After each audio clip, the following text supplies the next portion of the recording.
You do not start this story with a crime. You start it with a doorstep. The paint is peeling, the wind is pushing rain under the gap, and a young woman is standing there with a suitcase that is not really hers. Someone else packed it. Someone else decided which pieces of her life she was allowed to bring. In the official records, the word they will use for her is unfit. Not terrified, not poor, not alone, just unfit. A single word that turns a person into a problem into paperwork, and paperwork into a van that arrives quietly at the back of the house so the neighbors will not talk. She is not the first to stand on this doorstep, and she will not be the last.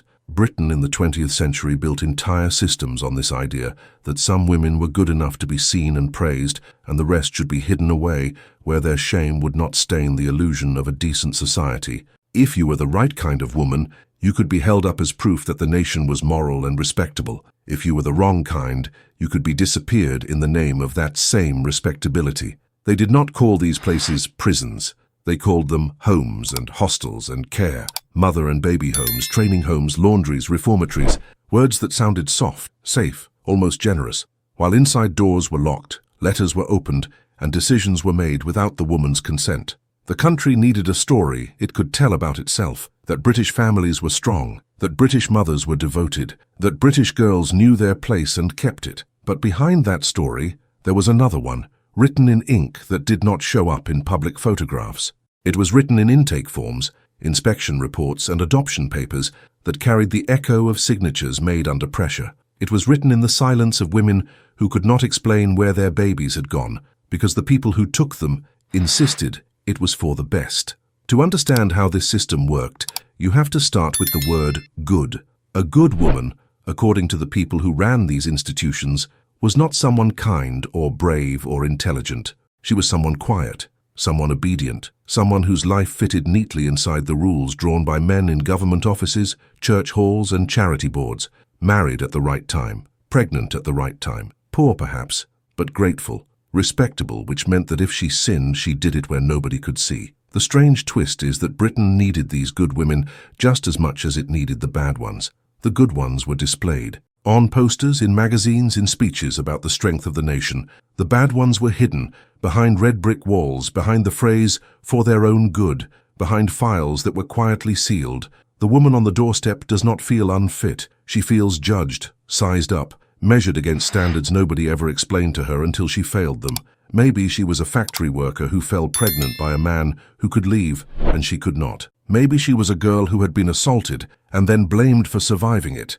Maybe she had dared to leave a violent husband and discovered that, in the eyes of the authorities, wanting safety made her unstable. In almost every case, the story that took her to this doorstep began long before the day she arrived. It began with the way schools spoke to girls about their bodies. It began with the way police treated reports from poor women. It began with the way churches preached forgiveness while demanding that certain sins be paid for with a lifetime of silence.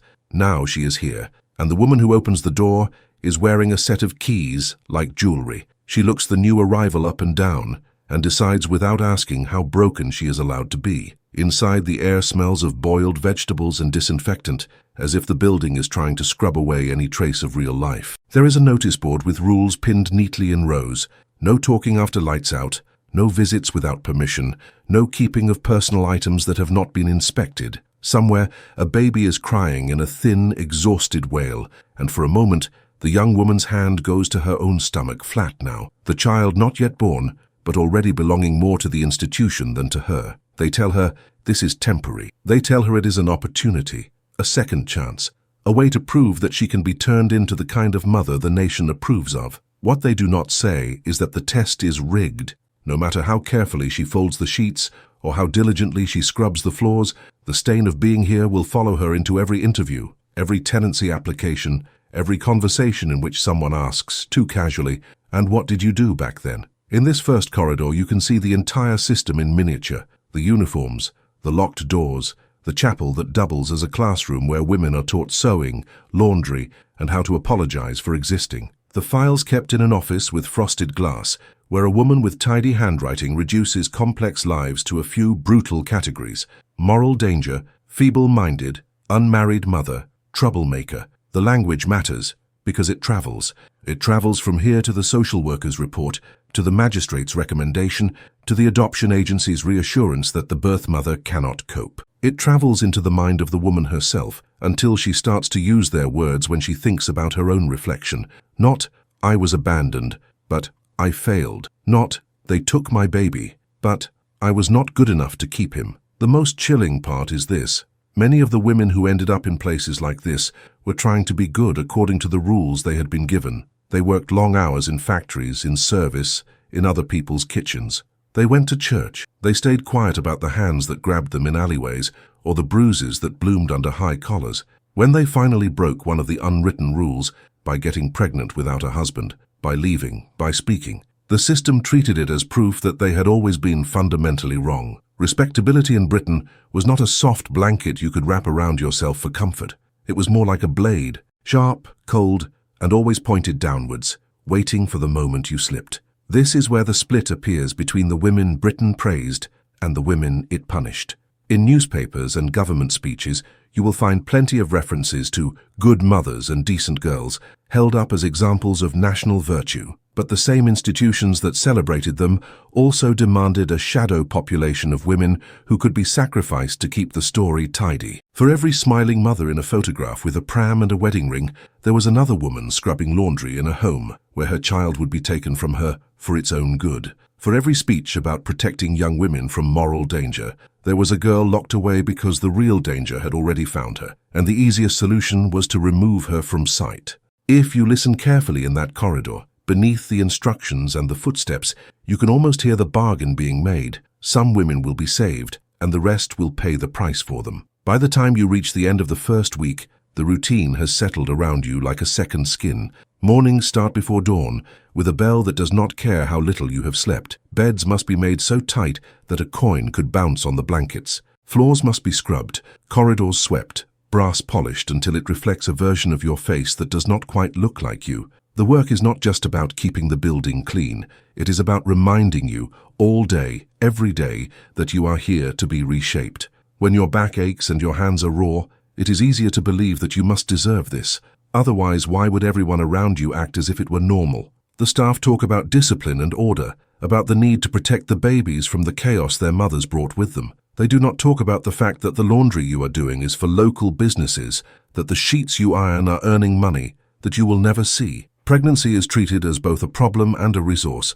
The matron inspects your body as if it were a piece of equipment the institution has rented for a limited time. Your diet is monitored, not because they care whether you are happy, but because the health of the child is a commodity. A healthy baby is easier to place with a respectable couple, preferably one who looks good on paper and in photographs. In whispered conversations in the dormitory, women share scraps of information. Who has been told she will be allowed to keep her child, who has been warned that adoption is strongly advised. The criteria are slippery. Having family support helps unless the family is poor. Being married helps unless your husband has already been marked down as unreliable. Falling into the hands of a kind social worker can make a difference, but kindness is a private quality, easily overruled by forms, policies, and targets. There are moments when the mask slips. Perhaps it happens in a cramped office, where a harried clerk with ink-stained fingers mutters that there are too many babies this month and not enough places. Perhaps it happens when a visiting official, tired of touring institutions, remarks that girls like you should be grateful anyone is offering to take your child at all. In those moments, you glimpse the machinery behind the gentle words. Adoption is not simply an act of charity. It is a system that moves children from one class of women to another, from those judged unfit to those judged exemplary. It allows the country to admire itself for rescuing infants, while never asking why their mothers needed rescuing from their own society in the first place. The birth itself is often where the cruelty crystallizes. For many women in these homes, labor takes place in a room that feels more like a battlefield than a sanctuary. There is little privacy, less comfort, and no guarantee that anyone will explain what is happening to your body. If you cry out too loudly, you may be told to be quiet so as not to upset the others. If you ask whether you will be allowed to hold your baby, the answer may be that it depends on your behavior, as if love were something you could earn by keeping your voice steady. Some women are encouraged to breastfeed, to establish a bond that will later be described as a problem when the adoption paperwork is pushed across a desk. Others are advised not to, told that it will be easier in the long run if they do not become too attached. In theory, there is a choice. In practice, the choice is framed so narrowly that it barely deserves the name. You can keep your baby, they say, but where will you live? How will you work? What kind of life can you offer a child as a single mother in a country that refuses to rent to women like you and docks your wages if you miss a shift because the baby is ill? Or you can sign here and here and here, and your child will go to a married couple with a house and a garden and a place in their church pew. Listen to the language. Give up, relinquish, surrender. It suggests generosity, as if you are handing over something precious for the sake of its future, rather than being nudged, cornered, and finally pushed through a door that has been closing on you since the moment you walked into the home. You watch other women go through it before you, and their stories become a warning you carry in your chest. One night, a girl from the next bed is taken downstairs while everyone else pretends to sleep. When she comes back, her eyes are swollen but dry, as if she has run out of tears. Later you learn that she was told she was selfish for hesitating, that a decent mother thinks first of what is best for the child, not of her own feelings. The word decent does a lot of work in this building. It is dangled like a reward. Sign the papers, follow the rules, swallow the grief, and you might someday be allowed to count yourself among the decent women, the ones who did what society expected. It is a quiet kind of violence, because it turns every attempt to resist into further proof that you were never the right kind of woman to begin with. Beyond the walls, another theater is playing out. Adoption agencies and church groups promote stories of grateful couples who waited years for a child and finally had their prayers answered. Newspapers run features on good women who took in babies born in unfortunate circumstances and raised them as their own. There are tea parties and fundraising drives and plaques on the wall thanking benefactors for their generosity. The mothers who gave birth to those babies are rarely mentioned. When they are, it is as shadows, as cautionary tales, as nameless girls who made mistakes and were guided back onto the correct path by wiser hands. The country admires the adoptive mothers, as if they alone hold the secret of love, and quietly forgets that the women in the homes love too, fiercely, desperately, in the small windows of time they were allowed. Sometimes, the separation happens so fast that you barely have time to understand it. A nurse carries the baby out of the room for observations and does not bring them back. A form is signed when you are still groggy from painkillers. A date is moved forward without your knowledge, so that by the time you ask to see your child again, you are told it is too late. The process has gone too far. In other cases, the cruelty is slower. You are allowed to visit the nursery for a few weeks, to rock the cot under the strict eye of a supervisor, all the while being told that the best proof of your love is your willingness to let go. When you finally agree, exhaustion and pressure doing the work that physical force once did, the staff call it closure. They say you will move on. They do not say that the calendar will never again contain a day that is not marked in your mind, as before or after. Inside the home, life continues as if nothing extraordinary has happened. There are still floors to scrub, laundry to fold, hymns to sing. New arrivals take the empty beds.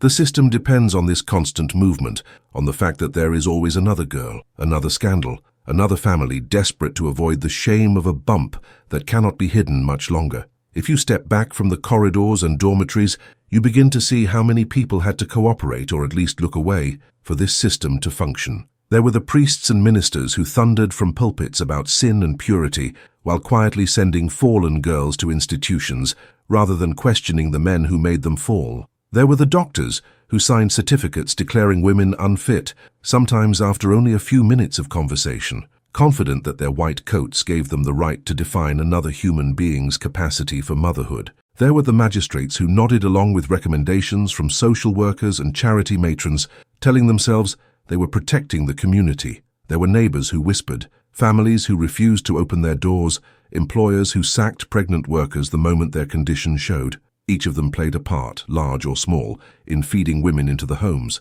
Among them were women who were, by the standards of the day, considered unquestionably good. The respectable churchgoer who organized charity collections for the institution, but never asked what happened to the babies once they left. The retired nurse who volunteered at a mother and baby home, proud of her efficiency in keeping the wards quiet and orderly, even if that meant discouraging emotional scenes.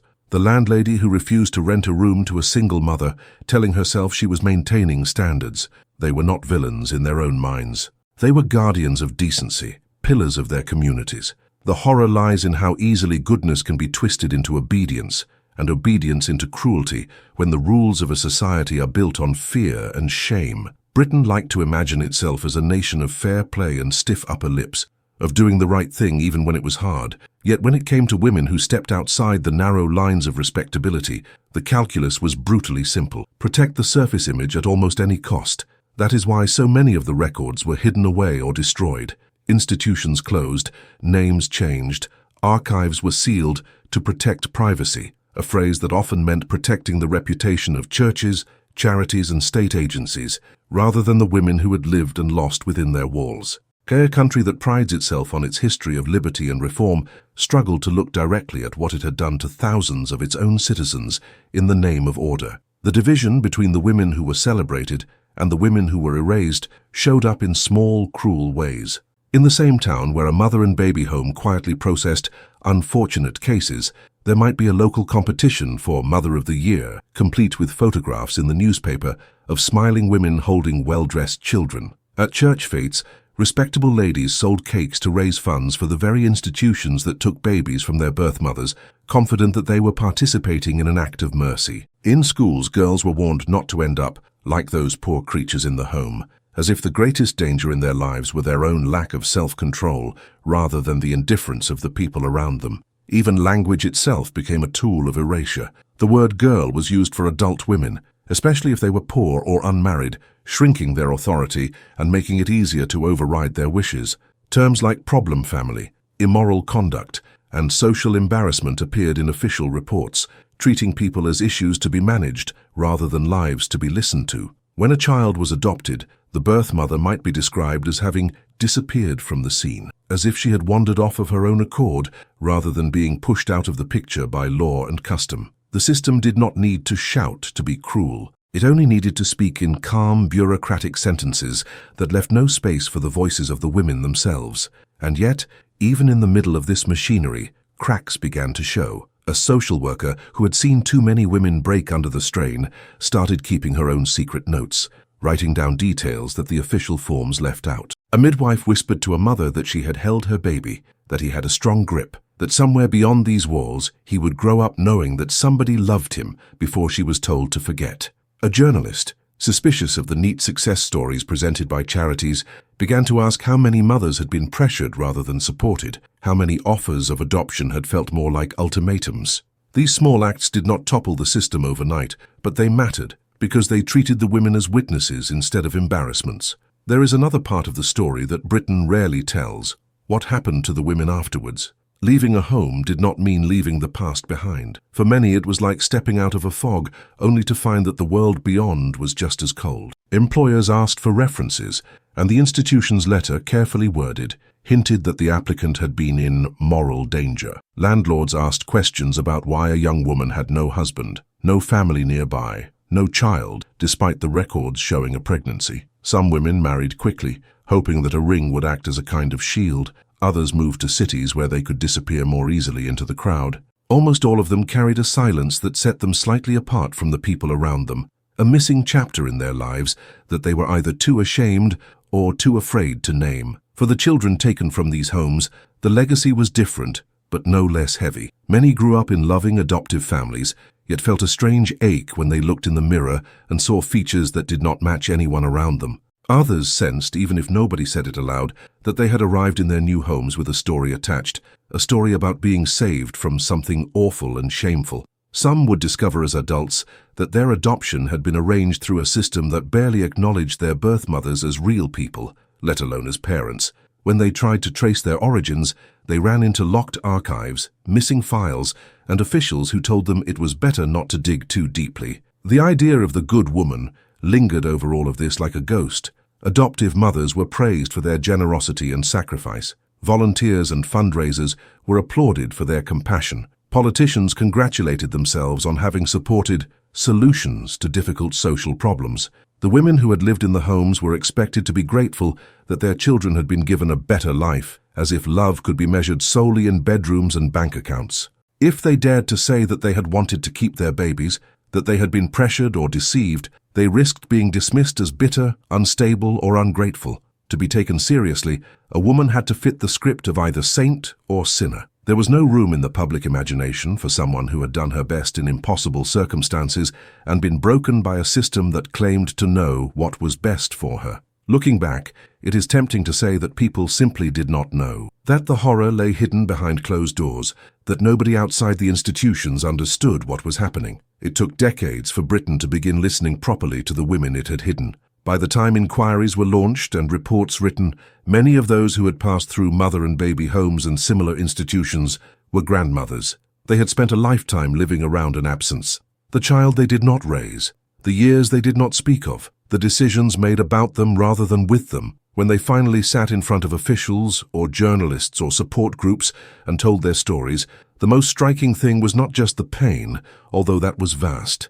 It was the way so many of their experiences echoed one another, as if the same script had been handed out to institutions across the country. Shame her, separate her, silence her, and then call the result a moral victory. Some spoke of being told they were hysterical, difficult, or mentally unstable when they protested the adoption plans. Others described being assured that they would be able to keep in touch, only to find that their letters were returned or disappeared. Many had never seen the adoption paperwork they supposedly agreed to. When they did, years later, the signatures looked like fingerprints pressed under duress, the language full of phrases like freely consented and fully informed that bore little resemblance to what they actually remembered. For many, the cruelest discovery was that records of their time in the homes had existed all along, locked away in archives under rules that treated living women as if they were dangerous secrets. As these testimonies surfaced, the idea of who counted as a good woman in Britain began to shift.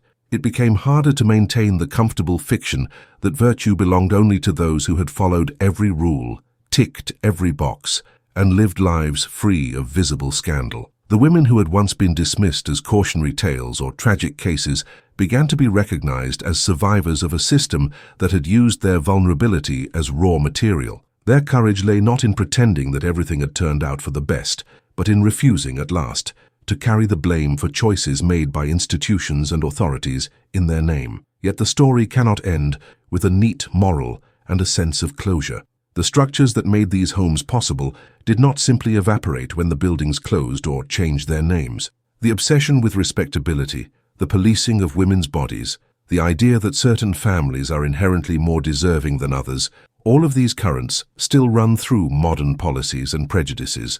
Single mothers continue to be judged more harshly than single fathers. Poor women are still more likely to have their parenting scrutinized and criticized. Migrant women, women of color, women with disabilities find themselves navigating systems that assume they are problems to be managed rather than citizens to be supported. That is why telling this story matters, not just as an exercise in historical guilt, but as a warning. The women who were hidden away in British institutions were not monsters, and they were not saints. They were people trying to live within rules that were stacked against them from the beginning. When we remember them only as victims, we risk repeating the logic of the system that broke them. The logic that says some women exist only as examples of failure. To honor them properly is to acknowledge their agency as well as their suffering. The stubbornness that kept some of them searching for their children, the tenderness they offered to one another in dormitories and corridors, the courage it took to speak up when silence had been forced on them for so long. If you imagine the woman on the doorstep again, the one with the suitcase that is not really hers,